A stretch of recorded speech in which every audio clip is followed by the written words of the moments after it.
Your ex-partner didn't just wake up one day and decide, hey, I'm going to break up with them today. They've been thinking about it for a few weeks, months, maybe even years. The scary thing is, the signs were there all along. We sometimes just refuse or are incapable of seeing it. Welcome back to the Love Fix, guys. Apologies for the video being late. I was incapacitated by a major allergy attack yesterday evening. It's hay fever season here in the UK, so to all my fellow allergy sufferers out there, I feel your excessive itchiness, chronic fatigue, and the urge to stick a toilet brush down your throat to stop the itching. Anyway, come take a walk with me and find out why breakups don't just happen. As always, guys, if you want to work with me on your personal breakup situation, you can email me at thelovefix20@gmail.com. My details are in the description below. The one-to-one coaching sessions have been very busy lately, so there may be a small waiting time at the moment. Today's video may be brutal, and I know some of my videos in the past have been very direct, but I think this one especially may touch a few nerves, so strap in. The subtle signs were always there. Some of the most common signs is that they may start making subtle comments about your weight, how predictable the relationship has become. Maybe they make an indirect comment like, hey, you've not seen your friends in a while, go hang out with them. Or, I miss how you used to be when we first started dating. Translation, you're spending way too much time with me. I don't find that to be attractive because I feel like you're far too dependent on me. I fell in love with the fit, exciting person who had a healthy social life, not the lazy, predictable, antisocial person I now see in front of me. I'm starting to lose attraction for you and I think I can do better. That's what they're really saying. I know that is harsh. This is only one example, however, but the point is this. The subtle, indirect communications are always there. They fell in love with the person they met before you started dating. Sadly, most people think that getting a partner is the hard part. Once that is achieved, the amount of effort required is no longer needed.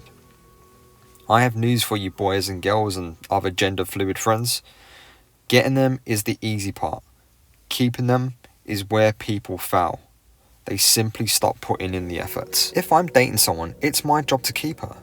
It's my job to stay in shape, pursue my own interest, have positive masculinity, sort my shit out, and know my role as the man in that relationship. Equally, it would be my prospective partner's job to keep me. Yes, I expect her to stay in shape. Yes, I expect her to pursue her own interest. Yes, I expect her to sort her shit out, practice positive femininity, and know her role as the woman in that relationship. Now, some of you may be thinking right now, oh, that sounds rather sexist, and society teaches us other things these days. No, I do not believe that is sexist. Statistics show that the best relationships is where people invest in themselves as well as each other.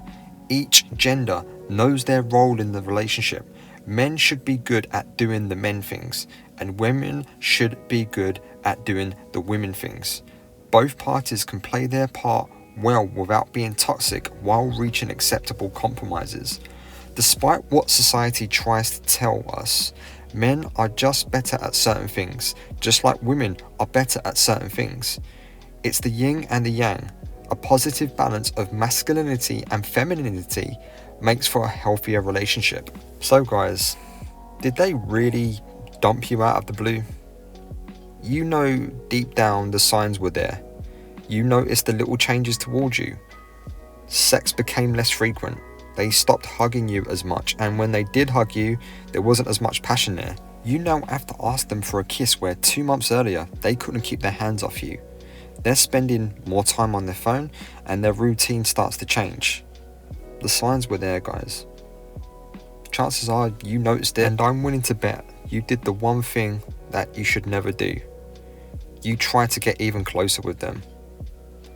You became needy, which further validates their forever growing feeling that you're not right for them anymore. I dare say most of us have been there. So, what can you do? To quote Rory from the Love Chat, worry less about getting them back and focus more on keeping them. which for me is a very powerful quote. It makes a lot of sense. So, if you sense them backing off, don't act needy.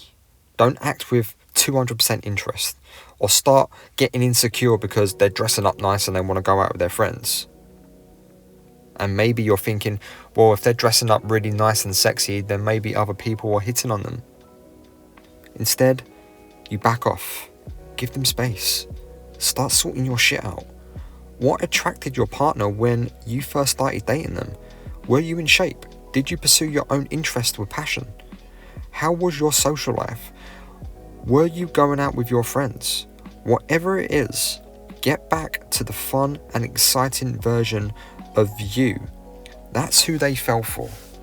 Remember, a relationship needs imagination, anticipation, mystery, and a little uncertainty. You can't negotiate desire. Let me repeat that. You cannot negotiate desire. They have to want to tear your clothes off with their teeth. So be the person they would want to cheat with. When they decide to break up with you, you're making the assumption that they are acting rationally regarding your investment into the relationship. Their feelings don't care that you never saw it coming. Their feelings don't care that you're a good mother or father. Their feelings don't care that you help around the house. Their feelings don't care how long you've been together. Time does not equal success, because when someone emotionally checks out, that relationship is done. So if you've stuck with this and up until now, I applaud you, because I know this is a tough one to listen to. So my final words of advice for today: an ounce of prevention is worth a pound of cure. So as I said earlier, be the person they want to cheat with. Be the person they fell for when they first met you, when they first started dating. It's on you to keep you in shape. It's on you to keep you mentally healthy. It's on you to sort your shit out. It's on you to create imagination, anticipation, and give them a little uncertainty. Yes, be a little bit brash, be a little bit cocky. Make them think, yeah, you know, you are desirable, and this is what breeds attraction, is that you are potentially desirable to other potential mates. This is what will keep your partner interested. So don't wish for things to change, or for things to be easier, or to go back to the way things were. Strive to be better. Level up and be better next time. And that's all I have for today. Guys, I appreciate every single one of you that listens to this channel. I have spoken to many of you either on my YouTube page or over the phone now, and it's been a pleasure. So thank you so much for your support. Without you, I cannot do what I do.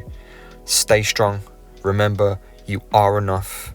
You will get through this. And as I say, there are 7.3 billion people out there. You will find someone else. But find yourself first. Have a relationship with you. As always, I'll see you on the other side.